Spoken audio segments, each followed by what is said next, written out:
This video is for your core, and these are going to be stretches and exercises that you can do while standing or sitting at your desk. These are meant to strengthen your core muscles as well as help relieve the tight and often fatigued muscles that you get while sitting at your desk all day.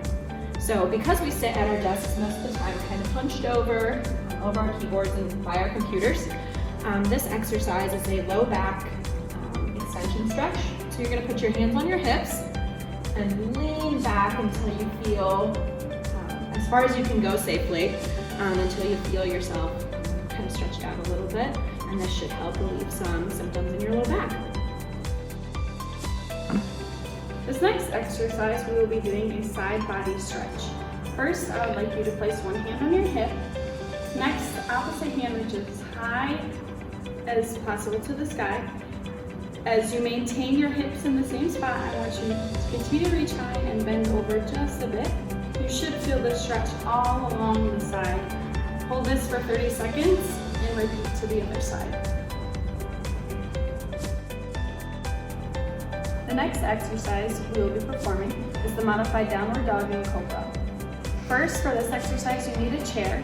This chair must not have wheels on it for safety. If you do not have a chair, a desk will be perfect, as long as it comes up to about the height of your hips. Then I want you to be able to have some distance from the chair, so about 3 steps from the chair. Hands will go on the back of the chair. You will bend at the waist and push your hips back. Try to keep your head all in neutral, looking down at the floor. You should feel this stretch in the back of your legs with keeping your spine as flat as possible. Hold this for 10 seconds. You will come up into cobra, opening up your chest, again holding for 10 seconds, as big as possible. Repeat this flow series 3 times. The next exercise in our core series is a seated trunk rotation exercise. So I want you to sit up straight, and what you're going to be doing is you're going to be bringing your elbow to your opposite knee. So you're going to bring it up, hold it for a second, and bring it down.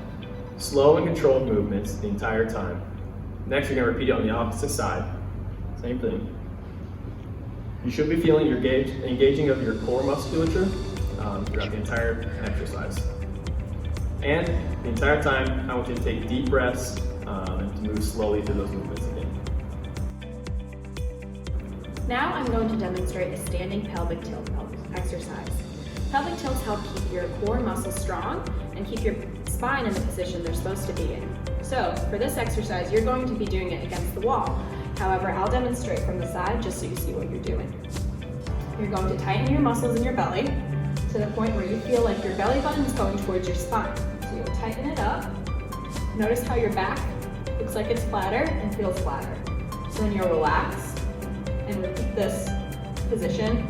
Now, when you do this against the wall, again, you are going to tighten your muscles in your belly, bringing your belly button towards your chest, and the space between the small of your back and the wall should become smaller, to the point where there's not as much room for you to slip your hand behind your back. You will tighten your muscles, hold that for 5 seconds, repeat about 10 times, and this is something you can do throughout the day. In this exercise, we're going to be doing standing Russian twists at your desk. What you're going to need is some sort of weighted object. It can be a textbook, it can be a purse, it can be your backpack, just something with weight. What you're going to be doing is you're going to be twisting at your trunk and not at your hips. You're going to go from one side to the other. So twist to this side, come back, twist to the other side. Slow and controlled movements the entire time. To make the exercise a little bit harder, you can move the book or textbook further out, do the same thing. Still twisting at the trunk and not at the hips. Do this exercise 15 times to each side, and you can do it multiple times throughout the day.